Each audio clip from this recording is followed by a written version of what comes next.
ចិត្តប្រណីលាក់អារម្មណ៍កប់ចិត្តអប្រិយធ្វើឲ្យស្រីរស់សោ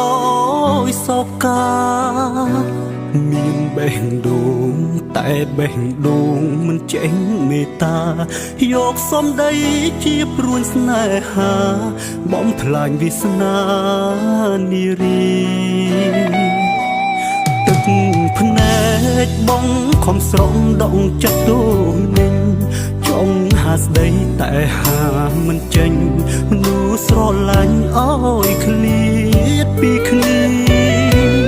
អោបពីក្បត់បៀមជួចត់ព្រាត់ទាំងក្រំគ្រីហេតុអ្វីយើងមិនបានជួបគ្នាតើជាកម្មពីឬអ្វី